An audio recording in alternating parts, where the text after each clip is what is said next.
All right. Good afternoon, everyone. I think that we'll get started. Thank you for joining us, ladies and gentlemen, and welcome to the second special session at this 23rd IISS Shangri-La Dialogue. My name is Veerle Nouwens, and I'm the Executive Director of IISS Asia in Singapore, and it's my distinct pleasure to chair today's session on enhancing littoral security in Asia. In an era of complex strategic interdependence and diverse security challenges, the protection of coastlines and coastal adjacent shipping routes is vital. Issues such as piracy, armed robbery at sea, environmental security challenges, and others have long been in focus. But the changing character of warfare is having direct implications on littoral security. Transnational threats and emerging risks emanating from states seeking to control access to critical waterways continue to undermine this domain. From hybrid attacks and threats against subsea cables and energy pipelines in the Nordic and Baltic region to severe disruptions to shipping in the Strait of Hormuz, these developments illustrate how littoral security is increasingly under pressure and increasingly part of statecraft. This special session will consider how states are responding to these threats through new technologies, partnerships, and policies, and what this all means for littoral security in Asia. Before we get started, if you have not already done so, just a few housekeeping announcements. Could you please insert your badge in the right-hand side of your microphone console in front of you, chip side down, please. That will ensure that your name comes up on the screen in front of you. That means it's worked. It also, most importantly, means that you can later ask a question during the Q&A. If you'd like to ask a question during the Q&A, I'm sure you're now all very familiar with the process, but I'll outline it once more. Please press the speaker button on your console. The light will turn green. That means you're in the queue on my computer in front of me. When I call on you, your microphone will turn red, and that means your microphone is live, and you can then proceed to ask your question or make your statements. If you're seated in any of the back rows that don't have a microphone, just catch my eye, raise your hand up high, and I will ensure that a microphone finds its way to you. Please note that this entire session is live streamed and also on the record and of course recorded as well, and you can find the recording later on the IISS sites. I'm joined today by an incredibly distinguished panel, and I'm absolutely delighted to introduce them from my right to left, which will also be the speaking order today. To start, Lieutenant General Bambang Trisnohadi, Chief of Staff, Territorial Affairs, Indonesian National Armed Forces. Right next to me, Lieutenant General George Rowell, Deputy Commander, U.S. Indo-Pacific Command. To my left, Ambassador Cui Tiankai, former Vice Minister at the Ministry of Foreign Affairs of China. To his left, Dr. Tanos Dokos, National Security Advisor to the Prime Minister of Greece. And last but certainly not least, General Sir Rob McGowan, Commander, Cyber and Specialist Operations Command in the Ministry of Defense of the UK. Our speakers will speak for roughly 5 to 7 minutes for their opening remarks, after which we'll open it up for questions. But with no further ado, Lieutenant General, the floor is yours. Thank you, Nouwens. Good evening, distinguished friends and partners. I'm Lieutenant General Bambang, and is currently serving as the Chief of Staff for Territorial Affairs at the Indonesian Armed Forces Headquarters. It is an honor for me to join this year's Shangri-La Dialogue and to share Indonesia's perspective on enhancing littoral security in Asia. As the world's largest archipelagic nation, comprising more than 17,000 islands and boasting one of the world's longest coastlines, Indonesia understands that the sea is not merely a geographic space. It is our lifeblood, our economic artery, and for millions of our people, it is home. For us, the coastline is not simply an edge of our territory. It is a living frontier where sovereignty, economic mobility, and community life meet every single day. These days, discussions on littoral security are often shaped around both traditional and non-traditional security challenges, such as territorial disputes, illegal fishing, piracy, smuggling, trafficking, and the increased complexity of gray zone activities. These are indeed real concerns, and they require strong maritime cooperation among all of us. At the same time, Indonesia's experience as an archipelagic nation has taught us something equally important, that lasting security at sea cannot solely rely on military means alone. Security offshore is closely connected to conditions onshore, particularly within coastal populations whose livelihoods depend directly on the ocean. When communities become economically vulnerable, isolated, or left behind, instability can grow alongside them. In many parts of the world, including areas affected by piracy and maritime crime, perpetrators often emerge from poor coastal communities with limited economic opportunities. Yet, these same communities are also the first to notice any unusual or suspicious activities at sea, be it illegal fishing, smuggling, piracy, or other maritime threats. This is why strong and resilient coastal communities are not only important for economic development, but they are also part of littoral security itself. A secure coastline begins with secure coastal populations.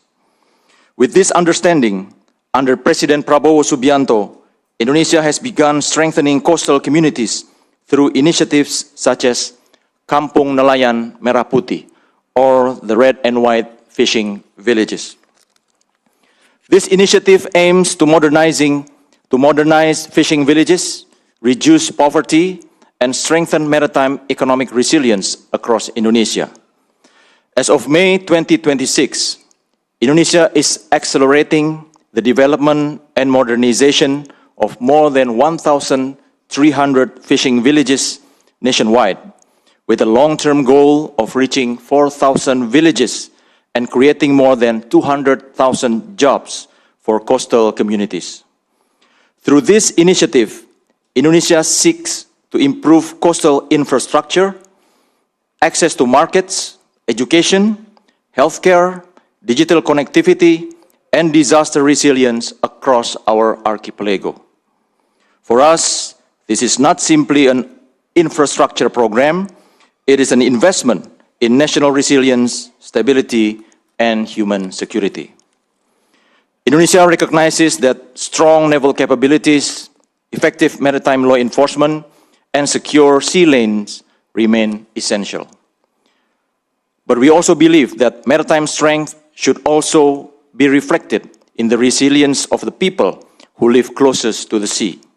It must be reflected in whether our coastal communities are connected, economically secure, and able to benefit from the maritime domain itself. Distinguished friends, Asia's maritime future will depend not only on how we manage competition at sea, but also on how we protect the communities that depend upon it. Climate change, rising sea levels, marine resource depletion, and illegal exploitation continue to place enormous pressures on coastal societies across our region. And no single nation can address these challenges alone. We therefore believe regional cooperation remains essential, particularly through information sharing, coordinated maritime governance, capacity building, and practical cooperation among military and civilian stakeholders. As an archipelagic nation located at the crossroad of the Indo-Pacific, Indonesia believes stability at sea must ultimately serve humanity, especially those whose lives are inseparable from the ocean. Allow me to close with simple reflection. Throughout history, the sea has connected civilizations far more often than it has divided them. For Indonesia, every fishing village along our shores is not merely a coastal settlement, but a symbol of sovereignty and hope. Strengthening littoral security, therefore, is not only about safeguarding maritime borders, it is also about ensuring that these coastal communities can live with dignity, stability, and opportunity. Because at the end of the day, enhancing littoral security is not only about protecting our waters, but also about protecting livelihoods, preserving trust, ensuring that our seas remain a bridge of cooperation rather than a source of division. Thank you. Thank you. Thank you so much, Lieutenant General Bambang. Lieutenant General Rao, over to you. Thank you, Verily. Distinguished guests, fellow panelists, and members of the international press, thank you for joining us this evening. My special thanks to Verily for hosting and to the IISS here in Singapore. Our theater remains the key geopolitical and economic hub for the 21st century. And when we discuss security in this region, we're fundamentally discussing the littorals. Littorals, that transitional zone where land and sea interact, are a unique geography within military doctrine. 4 heuristics distinguish the littorals. Compression, where engagement zones collapse from hundreds of miles to just a few. Clutter, which generates immense electromagnetic, commercial, and physical noise. Multi-domain convergence, where land, sea, air, space, and cyber capabilities intersect. And sovereignty friction, a complex web of overlapping territorial waters and legal boundaries. Within this context, I'll argue that the littorals help our command achieve a denial defense with allies and partners across 3 areas. To begin, the first island chain is littoral by nature, and that's where we are establishing that strong denial defense. Second, our network of allies and partners, many of which are littoral nations, most of which are here today, contributes to deterrence. And third, the character of warfare is changing, and not all lessons from ongoing conflicts can be applied equally in this part of the world. I'll elaborate on these. Our command operates under a clear mandate of peace through strength, and our primary goal is to establish a strong denial defense along the first island chain, as the Secretary spoke to this morning. Deterrence by denial is about convincing an adversary that the military cost of an attack is simply too high and the probability of success is simply too low. Throughout the first island chain, U.S. forces fly, sail, and operate wherever international law allows. In executing these dynamic operations, often with allies and partners, we're turning the geographic compression of the littorals into a strategic advantage by positioning combat-credible forces forward, getting in close, and operating directly inside the boundaries of anti-access and aerial denial weapons. Furthermore, by embracing a distributed posture, we use the natural clutter of the region to gain another advantage, complicating any potential targeting by adversaries. Our ability to get in tight and achieve that distributed posture is largely a function of our network of allies and partners, many of whom, again, are here tonight. Solidarity with our allies and partners. 出席了今天的活动。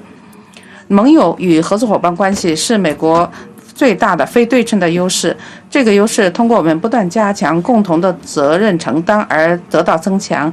在沿海地区开展行动，本质上意味着需要处理与盟友之间的主权摩擦，也就是协调专属经济区、领海以及贯穿这些区域的复杂外交与商业协议之间的事情。我们通过将依赖关系转化为真正的互利的合作伙伴关系，提升作为一体化作战团队在多领域协同的能力，并且严格遵守保障各国主权，遵守国际法与规范来解决和化解这种摩擦。那有个非常好的一个例子，就是在与菲律宾的这摩利卡坦演习，这就是一个非常好的例子。我们刚刚完成了这次演习的第41次实施，也是恰逢美菲互相防御条约签署第75周年。约有17000名的官兵参与了这一次的演习，这些官兵是来自日本、韩国、法国、澳大利亚、加拿大、新西兰、意大利、瑞典和西班牙等25个国家。有的呢是作为参演方，有的呢是作为观察员出席。这些军事演习展示了多种岸基远程火力打击的能力，这也完美体现了陆地部队如何形成海上作战，尤其是在关键海上咽喉要道附近。那沿海作战具有双向的特征，近海海上火力打击可以打击。Final point about the character of warfare. I'll emphasize my boss's views on the pace at which the character of warfare is changing. In this region, 3 metatrends are interacting with the unique features of the littorals. The first is that information technology has made cognitive, psychological, and cyber operations a more volatile and salient form of warfare, turning the sovereignty friction of the gray zone into a constant battlefield of narratives and networks. The second meta-trend is a commoditization of small, cheap, unmanned systems. These systems will thrive in the clutter of the littorals, turning the advantage even more in the favor of the defender and making cheap kill at scale a reality. I'll point out that the lessons of unmanned systems employed across the vast landmass of Ukraine are probably not the same lessons that we would learn during a fight in our part of the world. The third meta-trend is a democratization of penetrating precision strike. Forces can now see and strike critical nodes across a theater at lower cost and greater speeds, making the compression of the first island chain even tighter. All 3 of these meta-trends converge into one overriding megatrend, the dominance of information and decision superiority.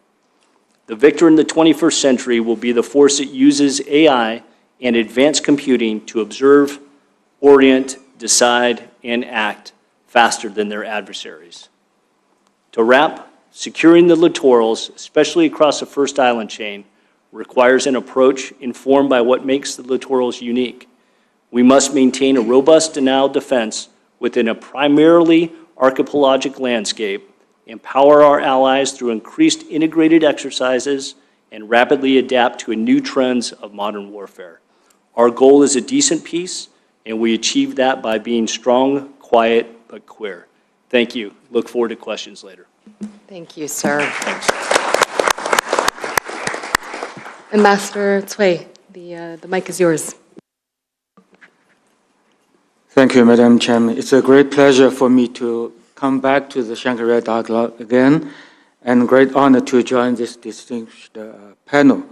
I look forward to a very good and constructive exchange of views. The topic we have this afternoon covers a lot of issues.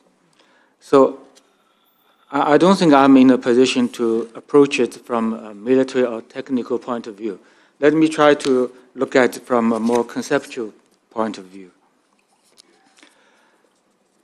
With regard to littoral security, we are indeed faced with diverse challenges, ranging from civilian to military aspects, from transnational crime to non-state players, from threats to international shipping lanes to the threats to what they call underwater critical infrastructure. So these challenges are different in nature, and they call for different approaches to deal with. But at the same time, I think a few principles would apply to all of them. For instance, we have to base ourselves on respect of sovereignty and territorial integrity of the countries concerned. We have to use peaceful consultation, negotiations instead of use of force. We have to have mutual accommodation of each other's interests. And in this regard, partnership would certainly be called for. But if I could, I would like to say partnership is not exactly the same as alliances, especially military blocs. As far as I can see, the former is open, inclusive, cooperative, and is based on equal footing, as the latter is more or less closed, exclusive, sometimes confrontational, and could be threatening to the interests of others. The former is constructive and would help us to have an effective and collective response to the challenges, while the latter is very often disruptive and probably would produce more problems than solutions. Now, we are all very concerned about the situation in the Strait of Hormuz. You see, China is a major trading country in the world, and we are the largest trading partner for possibly over 100 countries. So naturally, we are deeply concerned about what is happening in the Strait of Hormuz. And we certainly are doing whatever we can to try to bring the situation back to normal, restore security and safety of the sea lanes. Of course, the problem will not just go away if we are just sitting here and worrying about it. We have to ask ourselves maybe the tension started. Why it is so high? What is the right way out? What we can do together to bring it to a peaceful solution through negotiations and consultation. I think the right choice is to have a good security approach that would emphasize common, comprehensive, cooperative, and sustainable security for all, and international rules that will apply to all. And people are also talking about a free and open Asia-Pacific. I know people are using the term Indo-Pacific, but my personal preference is still Asia-Pacific. That's all the geography I learned since high school. Well, free and open, these are good words. But the point is that they should be free and open for all, not just for a few. Asia-Pacific will not be free and open if a few countries try to gang up, to intimidate others, or try to deprive others of their legitimate right to develop.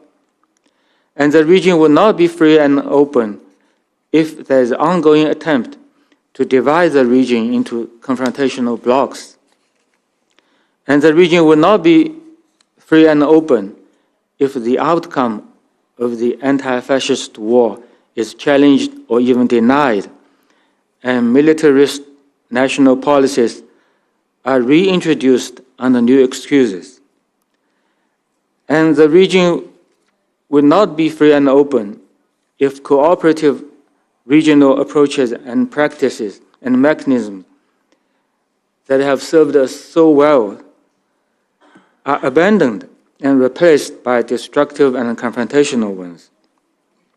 So, in a word, if anyone tries to have total and absolute freedom at the expense of others' freedom, then there is no freedom for anyone. If anyone tries to force into other countries' market, territory, domestic affairs, while raise protectionist barriers against others, then there is no openness for anyone. That's the point I would like to make here. And maybe I could just pause here and look forward to more discussions. Thank you. Thank you very much, Ambassador. Dr. Dokos, over to you. Well, thank you, Virli.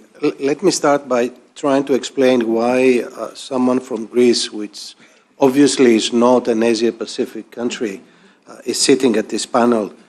If you take a look at the many ships anchored just outside the port of Singapore, you will discover that many of them carry the Greek flag or are being owned by Greek companies. So as a littoral country ourselves, with the world's largest merchant marine fleet, and with growing connections to the Middle East and the Gulf region all the way to the Indian Ocean. And by the way, we put our money where our mouth is by sending for the last 2 years, by deploying a frigate in the Red Sea in the context of EU Operation Aspides, to protect freedom of navigation from the Houthi attacks. So when it comes to maritime and littoral security, we are on the same boat with all the Asian Pacific countries, and we share many of the same interests and many of the same concerns. Now, if you allow me to paraphrase Mark Twain, reports about the death of globalization have been greatly exaggerated. I will agree that concepts like nearshoring, friendshoring, trusted suppliers make a lot of sense under the current circumstances. But let's face it, we are still extensively interconnected. And maritime security and freedom of navigation, these are global interests which we need to protect. And this global public good has for the past few decades been provided by the US for free. Now, granted, it served first and foremost US national interests, but it served our interests too. I think it's time to step up and make a real contribution. Especially Europe needs to establish a strong, visible, and permanent maritime presence in the broader Gulf region. But it would be much preferable if that was a collective effort, not just by European countries, but also by countries in the Middle East, but also Asia Pacific. That would add both legitimacy and credibility and capabilities to the whole endeavor. Now, a few bullet points to conclude my introductory remarks.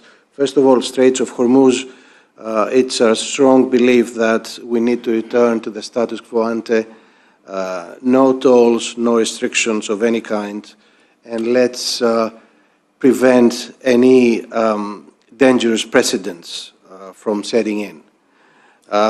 Also, we talk mostly about state actors. It's not only state actors. One should be concerned about non-state actors, the lack of the Houthis and Hezbollah. Underwater infrastructure has been discussed extensively during the conference today. These are, they literally connect the world, serving the needs of many, many countries, be that communication cables or pipelines. And our priorities should be the 3 Ds, detect, deter, and defend. But also we should develop the capability to repair the damage. And that can only be a cooperative effort, because if we only protect that part of a cable that crosses our own maritime zones, and then it's been damaged in the country next door, we will all suffer from that. Also, let's not allow piracy to re-emerge as a major threat to maritime security. Villa suggested that I add a couple of words about maritime governance in the Mediterranean. The EU is setting up 3 hubs for coordination and awareness regarding underwater infrastructure. One is in the Baltic Sea, the other will be the Atlantic, the third one in the Mediterranean. It's still in the early stages, but it should increase our capabilities. When it comes to the limitation of maritime zones, who have not been terribly successful in the Mediterranean region, still a number of unresolved problems. UNCLOS has been the choice of most of us, but there is at least one important country in that region which is not a signatory. And then also, and the French defense minister spoke briefly about climate change, but when we look at our seas and oceans, there are significant challenges: climate change, pollution, overfishing.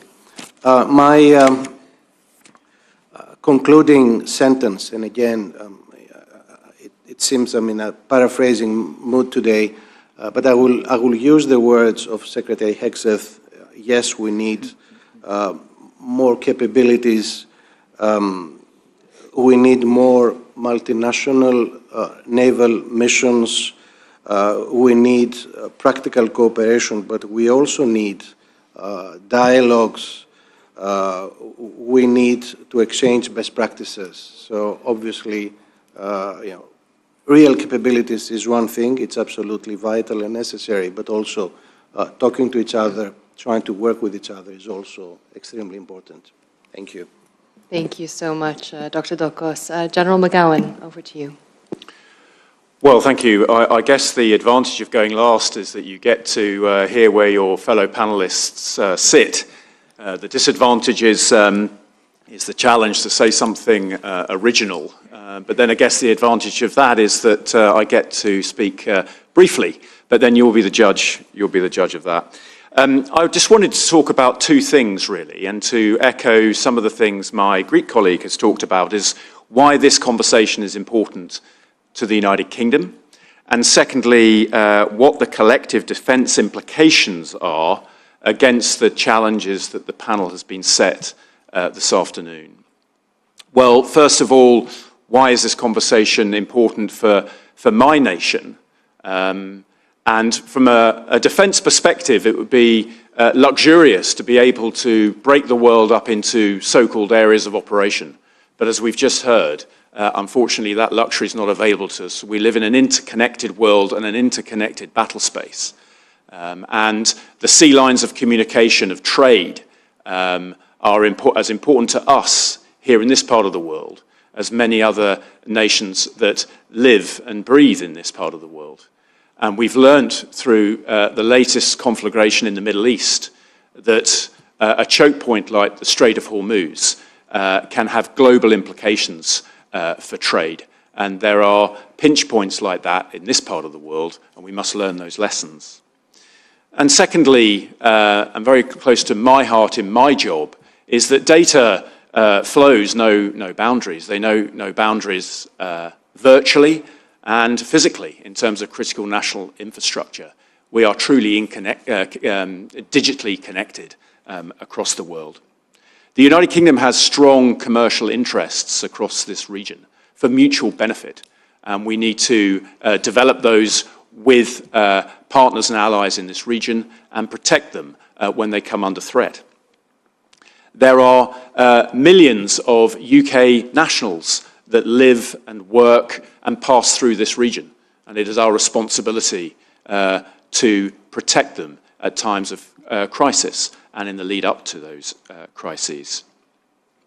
And we have a number of very close partners and allies in this region, and they are deep and enduring, and we are determined to stand with them as and when they come under threat in this part of the world. And this then leads us to conclude that the UK has a strong interest in this region, as we all do. And that leads us to ensuring there's a free and open market and a free and open opportunity for everybody across here, the region, and to ensure that peace and security is the baseline from which we're able to work together. And before I move on briefly to what this means for us from a defence perspective, just to reinforce what my Greek colleague has said about the importance of UNCLOS. UNCLOS enables that free flow of trade and people to enable that global economy. There should be no-go areas. The United Kingdom is not proposing that the North Sea or the English Channel or the Irish Sea are no-go areas. These are free and open seas for the global commons. So maybe a couple of things on what a military person like me would say about force posture based on the analysis that I've just laid out. And I would say there are three things associated with that force posture that need to be in place to ensure we can meet the challenges of the region. The first one is trust.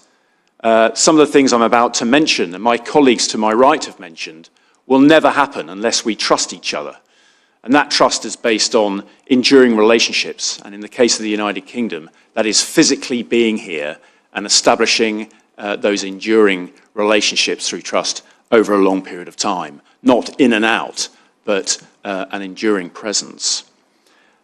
And my colleagues have spoken about this, but the region is so complex, nobody can do it on their own. Nobody can do it on their own. An allied approach, a partnered approach to ensure that peace and security is critical.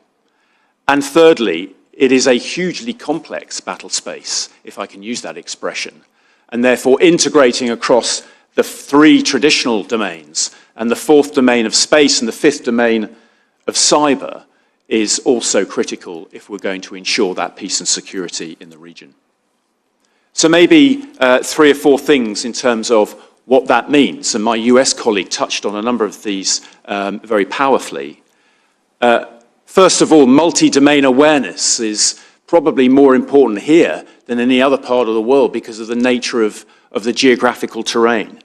But that involves sharing. That involves sharing information, sharing intelligence across the maritime domain, not least in the littoral, the subject of this panel.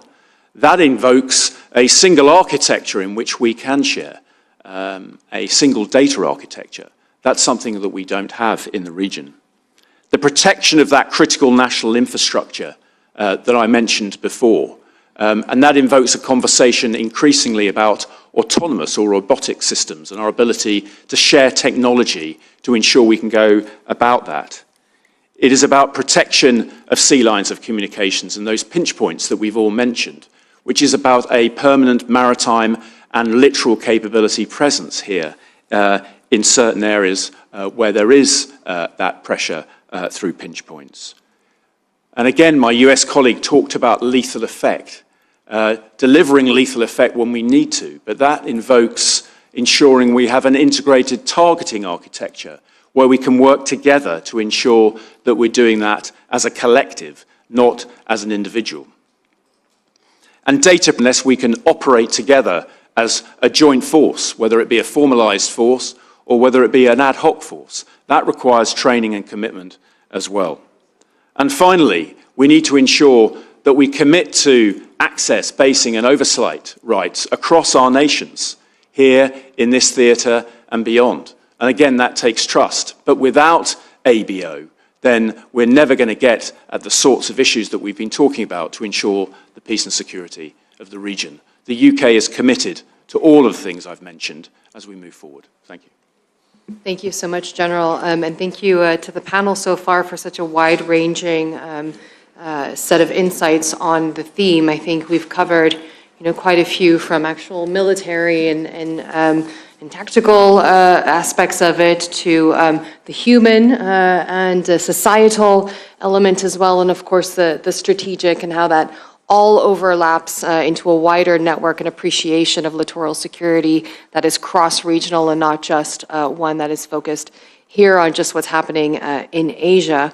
I think it would be remiss of me to say that given you have all mentioned partnerships in one way or another, that an initiative was just launched on the sidelines of the Shangri-La Dialogue just a couple of hours ago called GUIDE, standing for Guiding Principles for Underwater Infrastructure Defense Exchange. And that is 17 nations coming together to look at how you can help develop norms to build, maintain, and protect critical underwater infrastructure. And of course, also, quote unquote, take to task those that threaten it. And I'm sure that that is something that we can discuss further in this session, as well as an issue that really spans across the world. We have a set of questions already coming in, and we have just over 45 minutes to explore this further. So without further ado, could I please call on Frega Wenas? Your mic is now on. Thank you, Chair. First, I would like to address, thank you for all the 5 speakers, but I would like to address my first question to Speaker Lieutenant General Raoul and also Vice Minister Chui. Both of you mentioned the importance of partnership or collective response. I recall you mentioned specifically. So this means that encourage partnership between partner nations. In dealing with the littoral security, I would like to know your perspective. What would be the best way, actually, in dealing with the gap and disparity between partner nations, in terms of technology, resources, economics, and also access, because different partner nations might have different priority. They have to balance between prosperity and security. At the same time, when partnership require more engagement in dealing with little security, it means will reduce, the economic costs where they have to comply with the domestic priority. And I would like to know your perspective in regard with that matters. And the second question I would like to address to General McGowan about the multi-domain operations. You mentioned as well a collective effort, but we know that in terms of capacity, not all the countries might have the same capacity of conducting MDO as the UK or other major powers.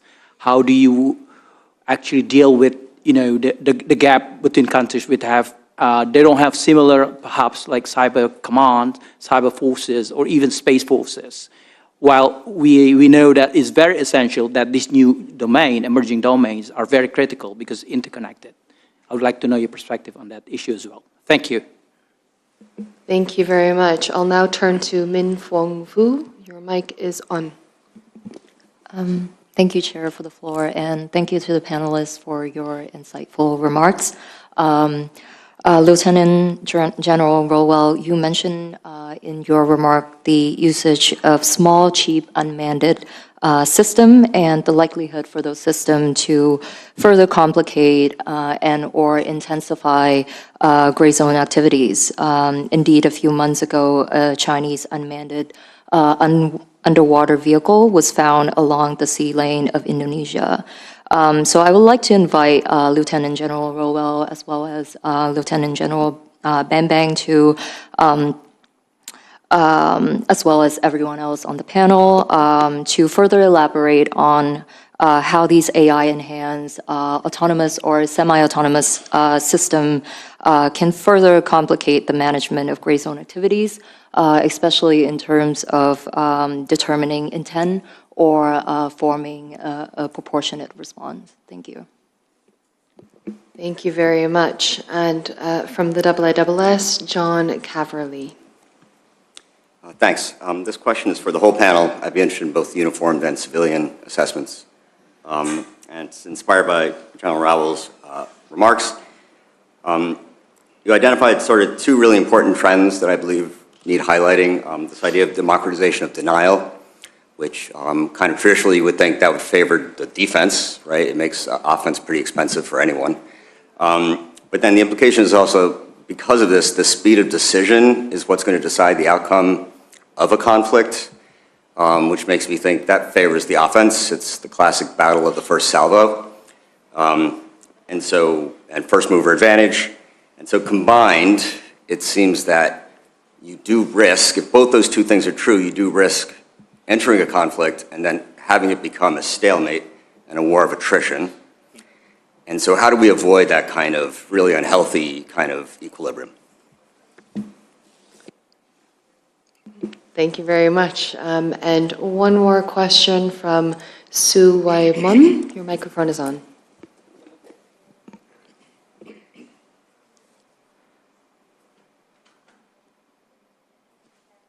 Oh, we'll try it again. Right. Thank you very much for the insightful discussions to all the panelists. My question is relating to the cyber threats in the maritime domain. So there have been several headlines about cyber attacks against ships and ports, Mars attack 2017, and also ransomware attacks against port infrastructures, including Nagoya Port, and also Australia also experienced which forced to shut down port operations at 4 different locations at the same time. So these threats are increasingly becoming sophisticated and more complex to address all these challenges. So my questions to all the panelists is that in your home country, how are you aware of all these security threats, growing emerging security threats in the maritime domain? And at the national level, how are you managing and addressing, for example, most of the time when we talk about maritime security threats, people are not really thinking about cyber as part of it. So how the cyber, for example, at the national level, cybersecurity experts and the maritime experts can work together. And at the moment, if you already have some initiative, what are these? And also, where do you see the areas of cooperations at the regional level and also international level? Thank you. Thank you. That is a wide range of questions. So I think we'll start with this before we take some more. And I think what I'll do is perhaps turn to Lieutenant General Rowell first, since you had some very specific questions addressed to you. Sure. Thank you, Verily. If I could maybe take them a little bit out of order, just based on how they were asked and based on kind of what the order that they came in. But I think to Mr. Caverly, is that correct, sir? You spoke of offense versus defense. What I'll say is, I think all things being equal, when we talk about the commoditization of drone warfare, of cheap kill, we see that as favoring the defense. And I think that you've probably heard my boss talk about a classic military equation of 3-to-1 for the assault. What we're seeing now, and I think everyone has seen this, is we are seeing casualties in the thousands in Ukraine based on this commoditization of drone warfare. So that ratio of 3-to-1, maybe 10-to-1 or 20-to-1 or 100-to-1 now.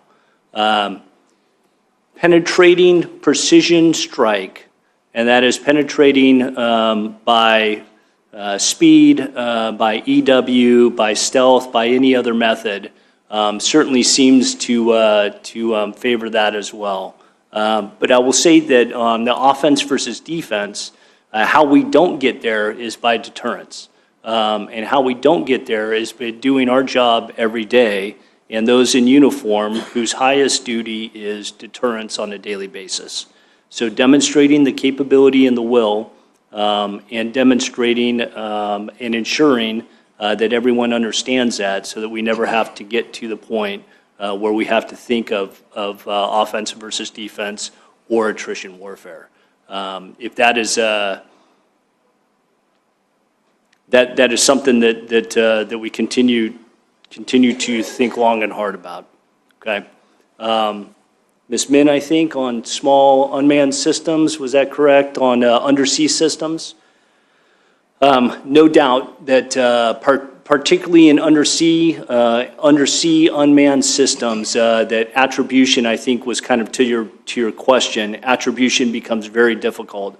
We often talk of, and you hear people speak of all the time, about maritime domain awareness. In fact, I think in any forum on the littorals, you would hear maritime domain awareness spoken of extensively. We can't think of that just as surface domain awareness anymore, though. AIS, et cetera. We have to think of that as surface and subsurface domain awareness. Barely just spoke about undersea infrastructure.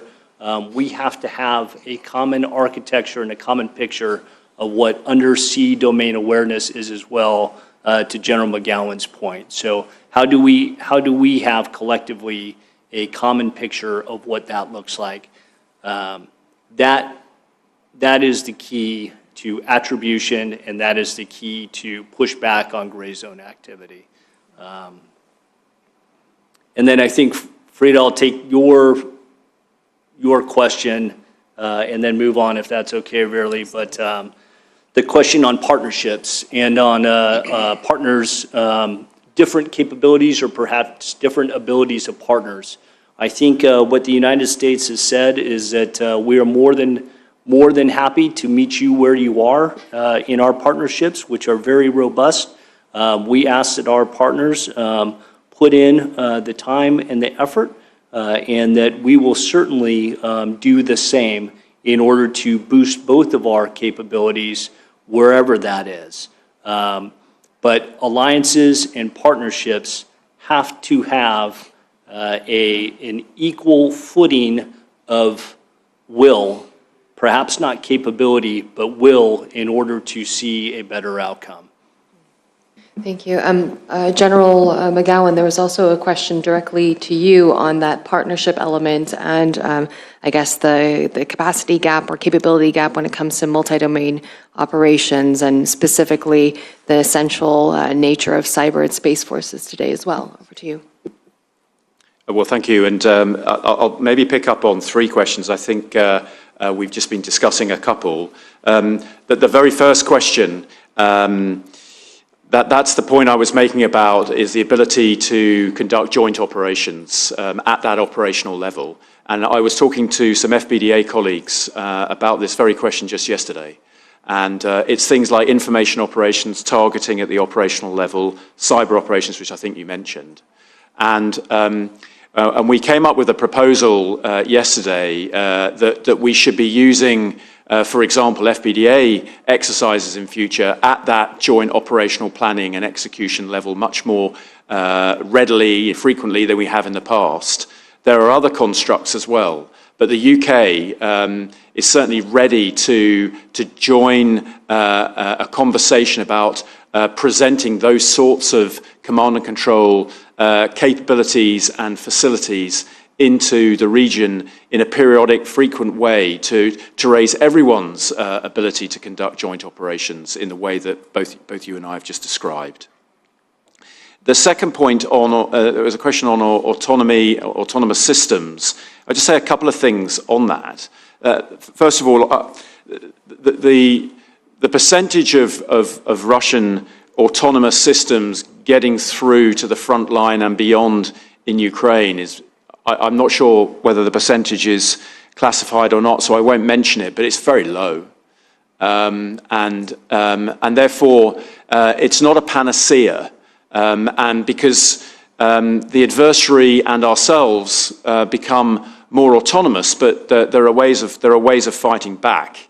And there's also a danger of becoming quite a brittle force. I'm not proposing for a second that we're not becoming more autonomous. Of course we are.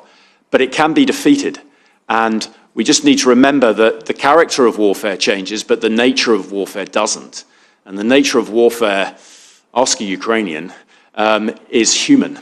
And we mustn't lose sight of that and think that there's an easy answer to some of these operational and tactical problems. Either way, as we exploit autonomy, as we exploit AI, we use it responsibly in terms of deliberate kinetic strike, then there will be a human in the loop. That's certainly the UK position. That may be a constraint, but it's the reality of ensuring that we are responsible partners in this space. And then thirdly, the question on cyber.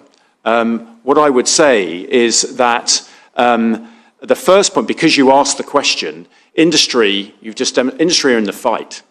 Whether we like it or not, they are part of the battle space, and we have a collective responsibility to protect it.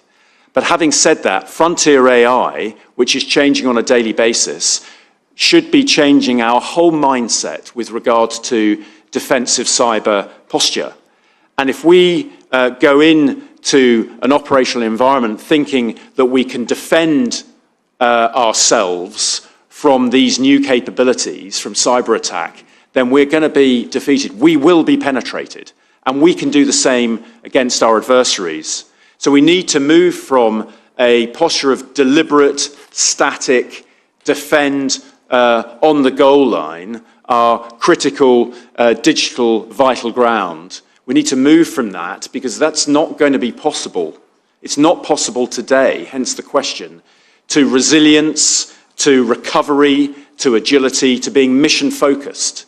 Because the battle space will change. It already is changing because of the ability through technology to materially change it on a minute-by-minute basis. We've got to be able to have the situational awareness to see how it's changing and respond to our operational advantage. Thank you. Lieutenant General Bambang, can I turn to you? Thank you. I would like to add a question by Mrs. Mint regarding the undersea unmanned vehicle. Yes, Indonesia also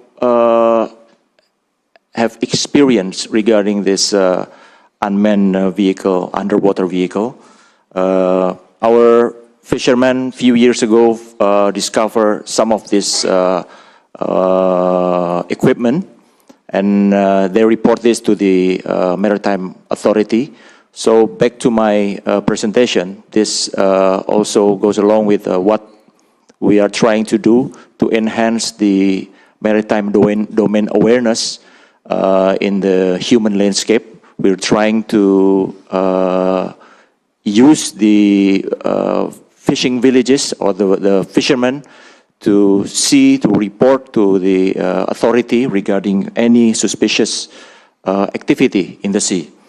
We also raised this concern during the ASEAN Defense Minister meeting because there is the, I believe, the expert working group in terms of maritime security, and some of our colleagues from other countries in Southeast Asia also found the same issue regarding this undersea vehicle. Thank you. Thank you. Dr. Dokos? Yes, 2 quick points. If you enjoy blowing up things, be that ships or infrastructure, this is a good time.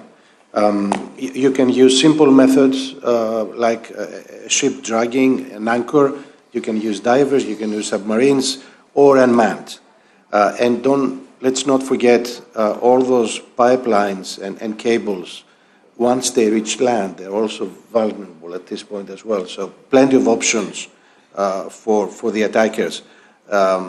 So we need awareness so that we can detect the threats. Then making attribution would be great, but it's not always possible.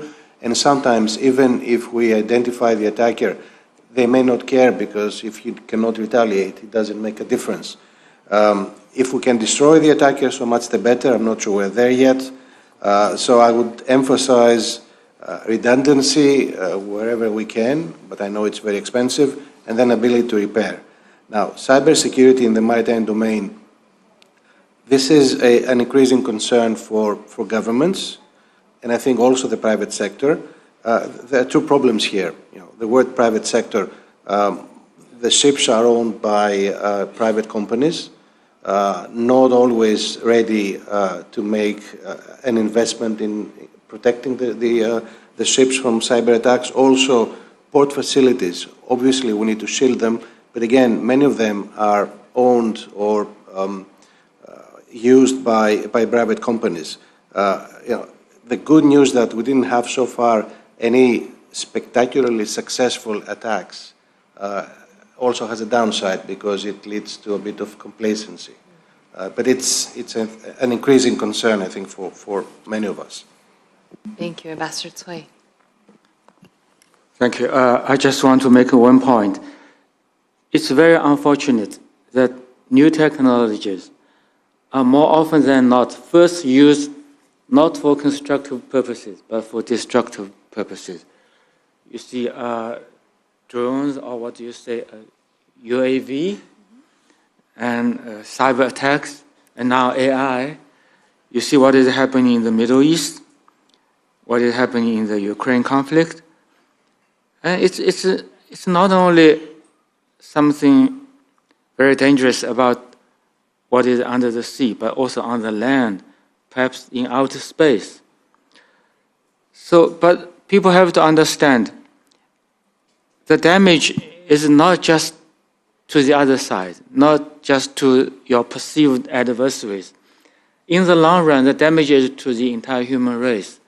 So I think we need to have a stronger sense of community building, a stronger sense of responsibility. Try to find a collective approach to deal with all the new challenges, especially with regard to things like AI. Who knows what will happen? Thank you. Thank you, Ambassador. From the Indonesia, could I turn to Rizky Wahudia, please? Thank you, Moin, for the opportunity. My question goes to Lieutenant General Rowell and General Magowan, following previous question on partnership. given the diversity of approaches to territorial security in Asia, you and your allies may face, to what extent does the balance between sovereignty and partnership affecting both effectiveness and legitimacy in maritime security operation? Thank you. Thank you very much. And from the IISS, Maya Nawans. Thank you very much. My question is for Ambassador Cui, if I may. Ambassador, you mentioned China's concern about the situation in the Strait of Hormuz, and of course, China being a key trading nation is very interested and places great importance on maintaining open access to straits and slocks. I did want to raise, though, that I'm sure on the minds of some is a concern about a potential Chinese blockade of Taiwan in the situation whereby 90% of the world's advanced semiconductors might be cut off. Could you provide some reassurance and some thoughts on this point? Thank you. Thank you. Could I turn to Hai Do Tan from Vietnam, please?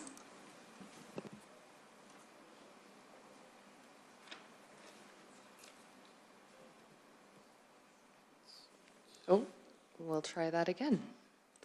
I'm audible? Okay, that's Yes. excellent. Now I have a very stupid idea that I want to address that. That's quite crazy because Trump got an excellent idea about reciprocity. So I cannot help to think about our maritime domain. We have something UNCLOS as a universal, of course, conventions, constitution for the oceans. But reality is that some have the selective applications of that. Some, try to adopt this but not accept that. So can we apply that kind of reciprocity in the maritime domain?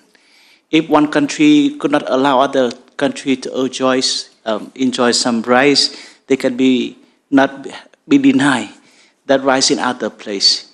That can be possible. So that I have that one idea to all our panelists. Thank you so much. Thank you. Creative question. And then from the IISS, John Rain, your mic is on. Thank you. The conversation has made two references to commercial partners. I just want to make a comment on that. The Q1 results for the US tech sector showed an appreciation of capital value of about $4 trillion. And the Aramco profits for Q1 were $33 billion. So the two principal users of littoral and maritime infrastructure are data and hydrocarbons. It's ambitious for governments in coalition to say they're going to take care of global maritime infrastructure. The costs are prohibitive. But there are other funds available. So what's the quality of the conversation with commercial actors? Is it like the conversation that we had both in the US and the UK over cyber protection, where burden sharing was from the very beginning intended to be weighted towards the revenue generators, the commercial actors? What's happening in that conversation? All right, thank you. I might take one more. Virpratap Vikram Singh from the IISS. Thank you, Virla. I didn't coordinate this question, but there may be some overlap. I was curious to understand how feasible it is for countries like the UK or the US to be proactively deployed to defend submarine cables at critical choke points, especially in Asia. And then kind of building off of what was just asked, how are thresholds being set for when a military needs to be defending this infrastructure that is fundamentally owned by private companies and often deployed in international waters? And if I can ask maybe a quick question for some of the other panelists, I'd also be interested to understand how satellite technology is being used to combat illegal fishing by large distant water fleets. Thank you. Thank you very much. I think we'll get started with that, so perhaps I'll do it in reverse order this time and ask General McGowan to go first with several of those questions before I turn to the rest of the panel. Could I just get a bit more clarification on the very first question from our Indonesian colleague, please? Hold on. There we go. Because you say about the partnerships, it's very important between you in the UK or maybe the US and also with your allies.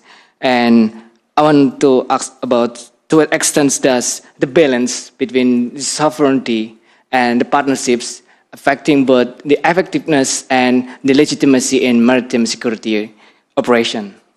Thank you. Well, maybe I can address a couple of those questions to start, maybe the last one first. I think the priority in terms of maritime critical national infrastructure protection from a UK perspective has got to be that maritime critical national infrastructure that literally runs into the United Kingdom. And we've been seeing regular Russian interference in that critical national infrastructure over a number of years now. And we're developing a range of capabilities, including autonomous capabilities, to interdict that and call it out.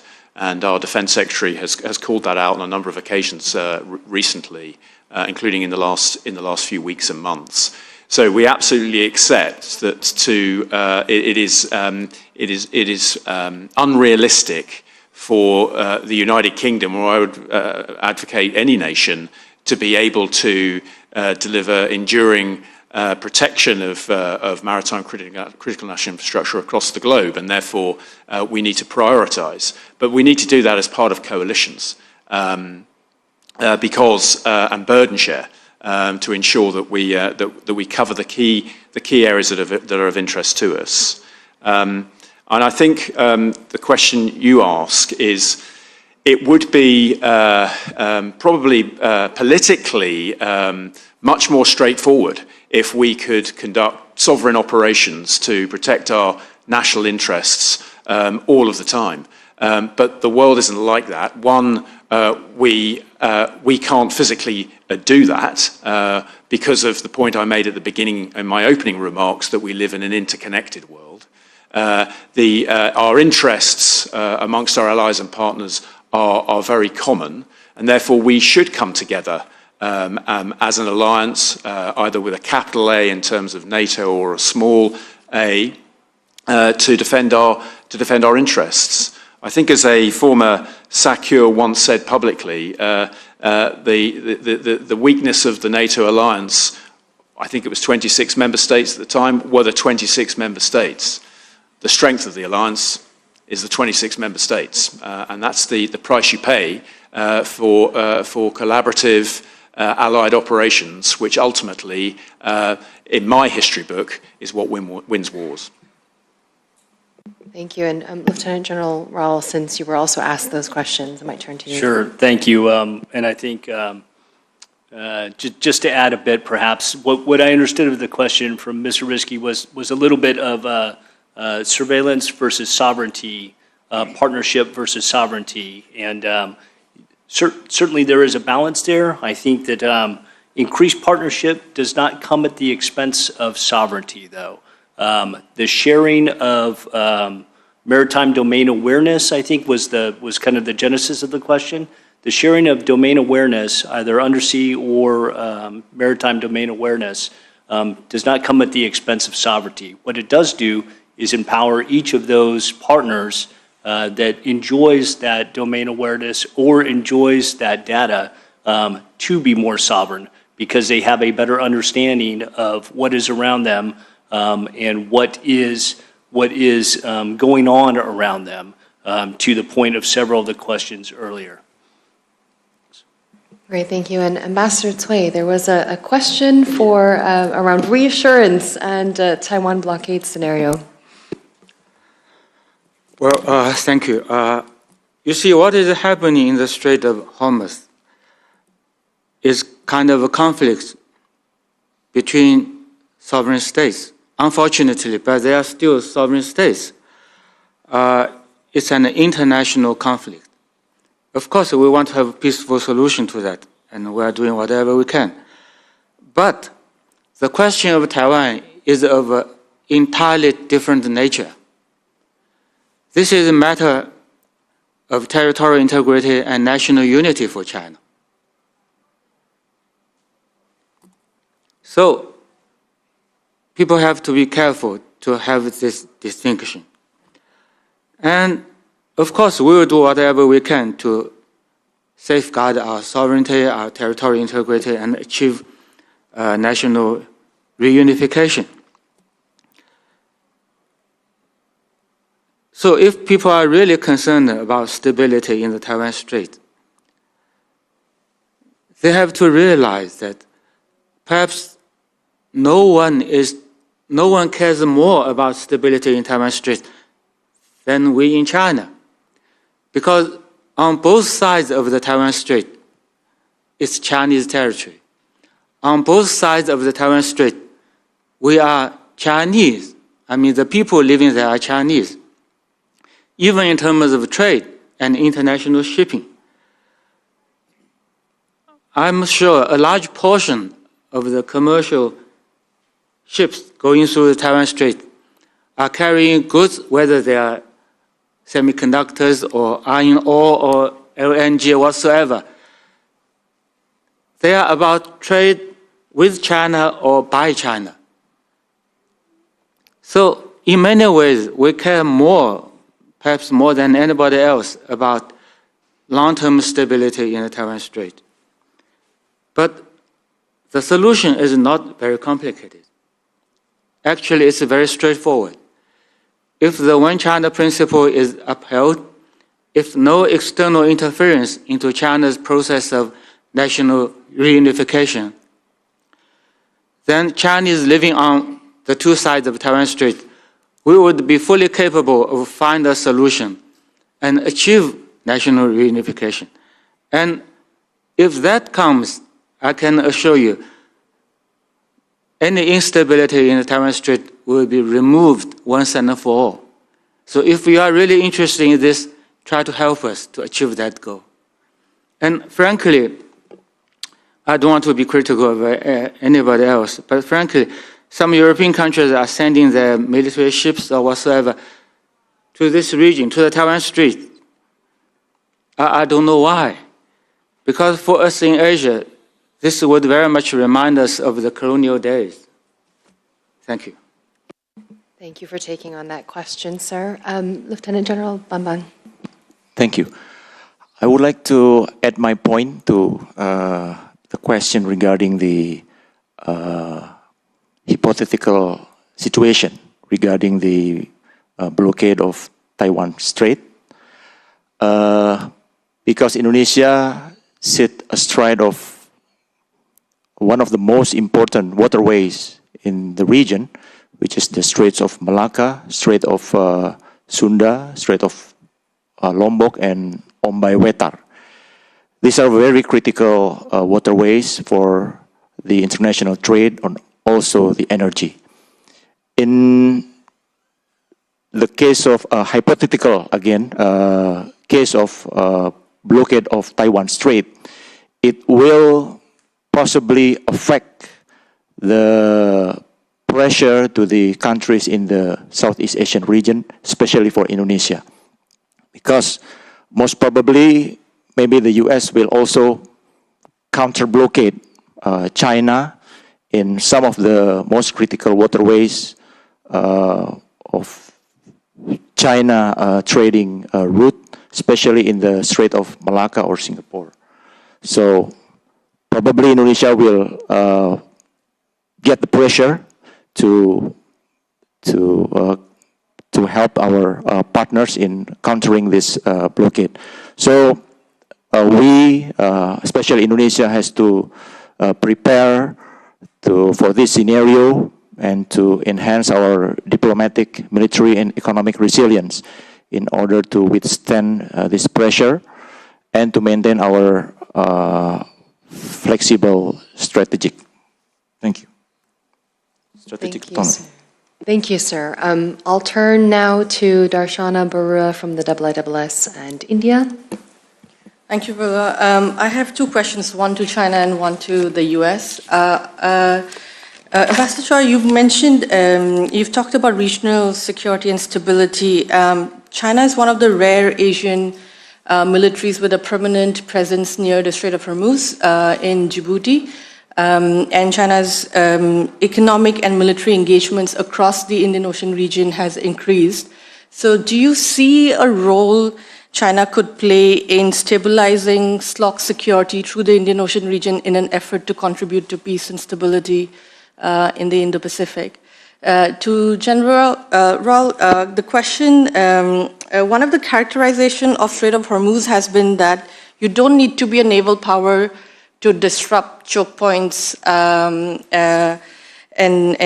deny access to your adversary, which of course refers to Iran's ability to disrupt and the delays in reopening the strait. What are the operational lessons for Indo-PACOM from this crisis in Strait of Hormuz, and how do you see that play out in this theater, if it were to? Thank you. Thank you very much. Lee Sun from Australia. Sorry, this on? Thanks. With reference to the strategic equilibrium that was cited by Secretary Segheith this morning, my question is to Lieutenant General Rowe and Ambassador Sway. What's your assessment of US-China relations at this point in time? What are the risks to littoral security in our region and potential options for the US and China to address these? Thank you. Thank you for that. To Indonesia, Ms. Azifa Estrina. Oh, thank you, Virla. I have two questions to Lieutenant General Bambang. And first of all, I'm really happy that you mentioned about the importance of coastal community when we talk about Indonesian maritime security. And I'd like to start with the statement from the Australian Deputy Minister earlier today that he mentioned about the success of the Malacca Strait Patrol in ensuring maritime security in the region. But going back to your statement about the importance of coastal community and the effort from the Indonesian government to strengthen the economy of the coastal community, I was wondering if it is possible to stretch it beyond the domestic level, because especially border coastal community, they utilize the currency differences between Indonesia and the neighboring states. So I was like, it's hard for me to be optimistic when the target of the market is still domestic, while they do like better economy when they do the transaction with the neighboring countries. And the second question is related to the Malacca Strait Patrol. As I think, as we all know, Malacca Strait Patrol aim to counter more non-traditional threat than traditional threats.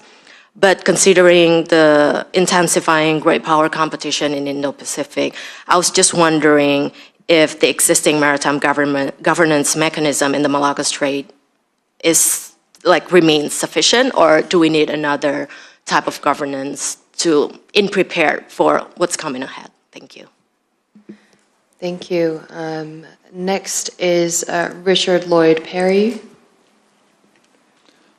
Thank you very much. Ambassador Chui asked the simple question, why foreign militaries send their ships through the Taiwan Strait? And we heard a comment on that from General Bang Bang.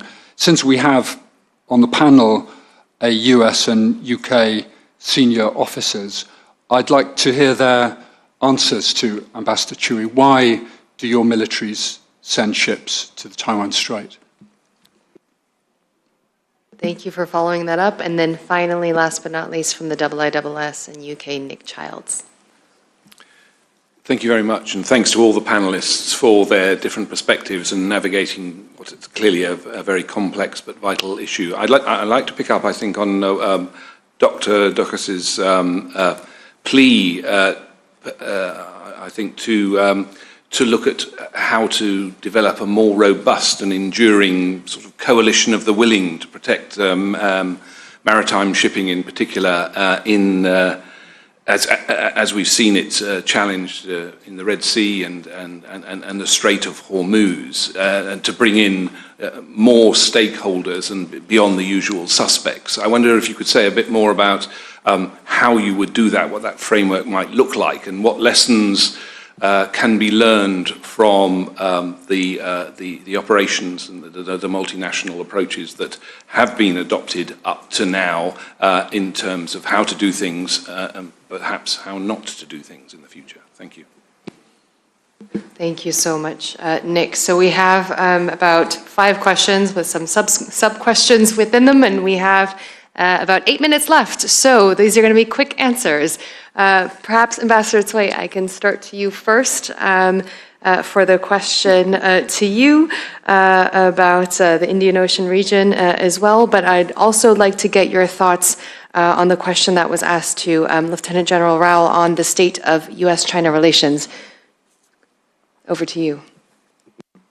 Thank you. Let me try to, because if I try to tell you the whole story, it will take more time than we have.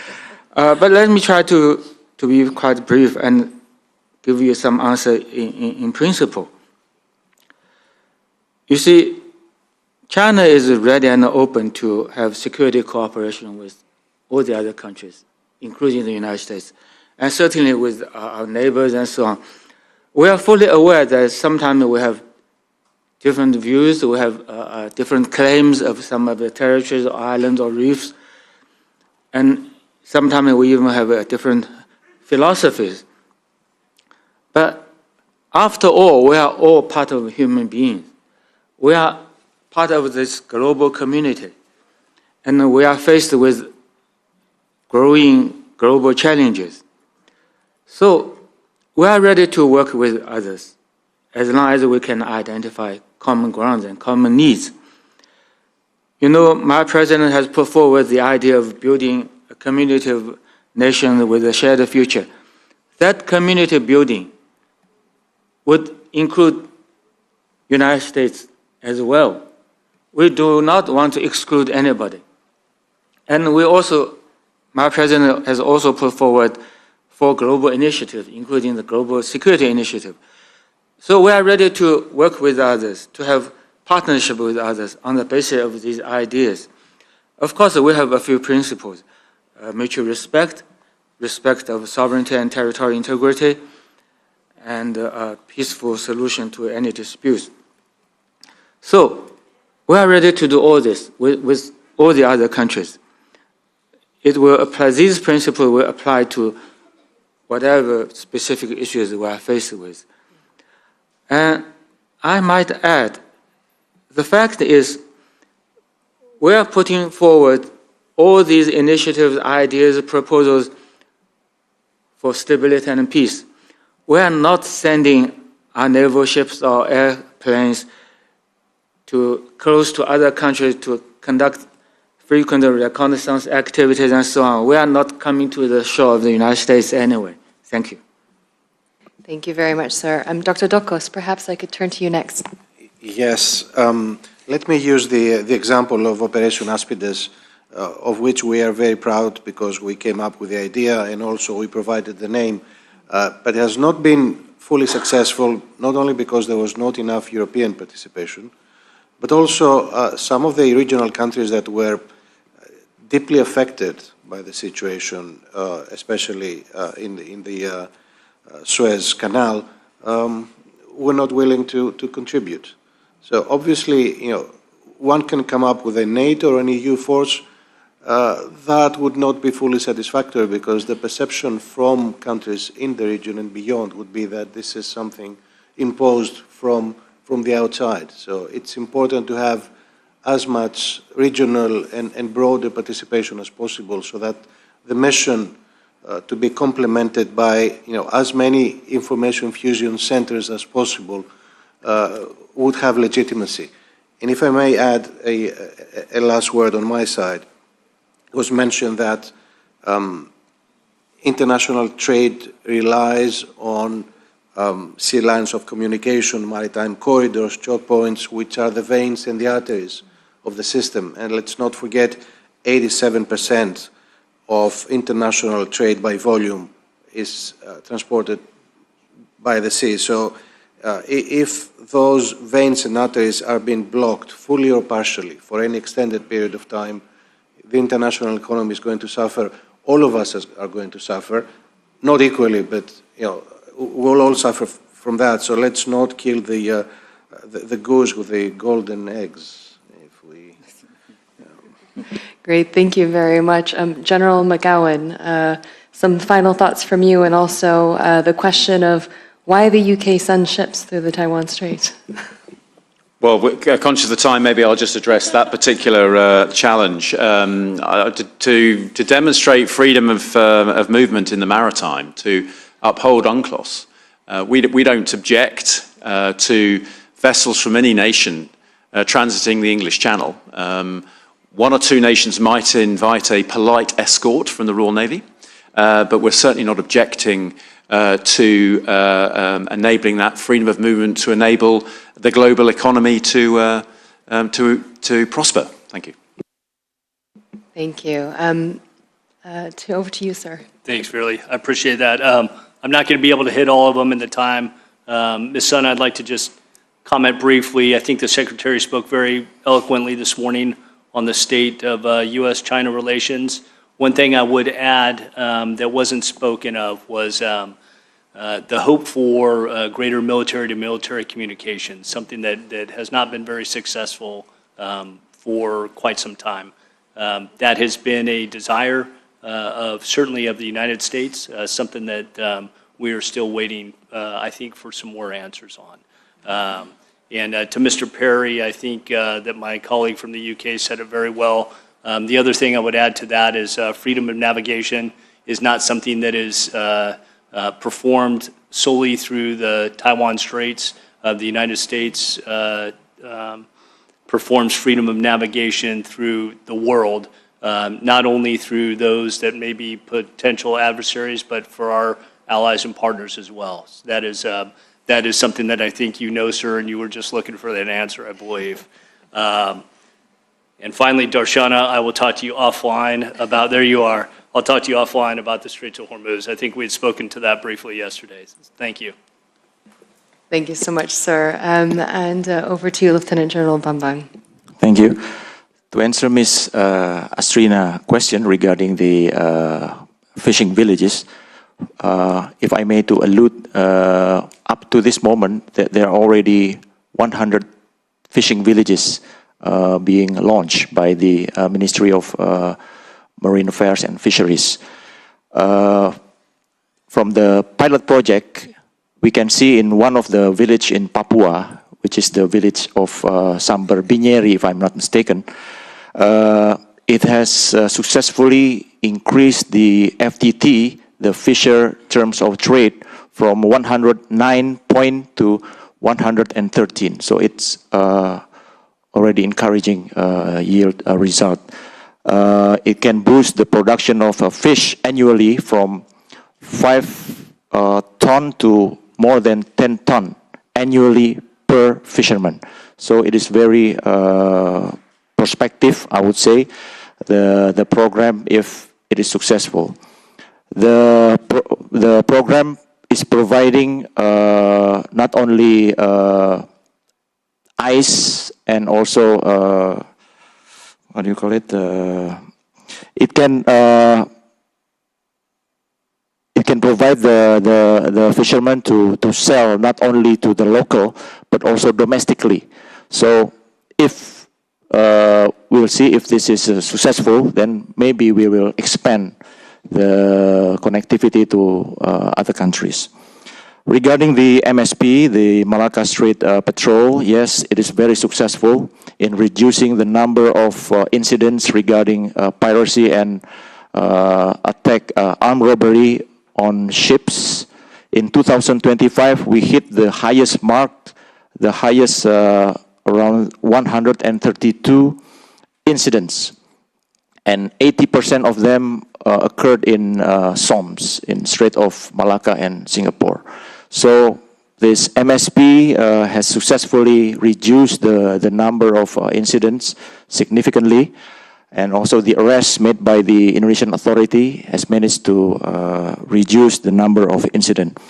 Regarding the prospect to develop, to expand this collaboration, I think we have also to take note the sovereignty issue, because like in 2004, if I'm not mistaken, the U.S. proposed the RMSI, Regional Maritime Security Initiative, to also secure the Strait of Malacca in Singapore, but it has resistance from some of the country regarding the sovereignty issue.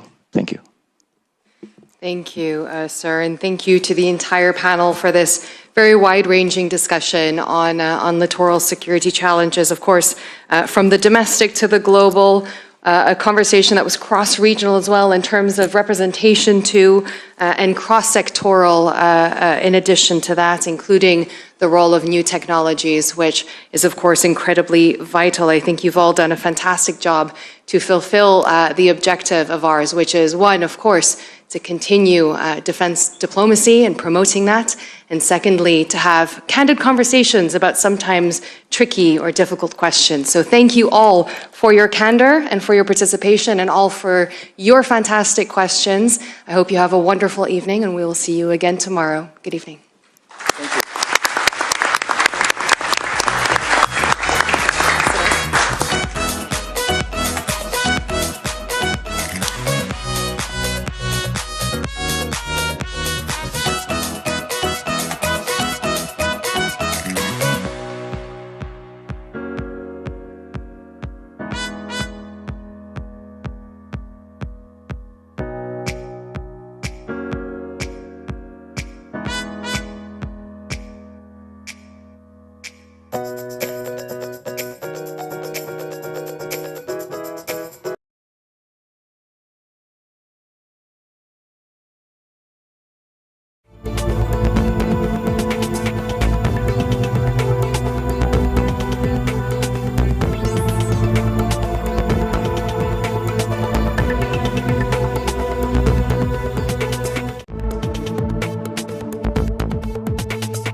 Iran has the patience to see it through in historic fashion, to make sure they never have a nuclear weapon.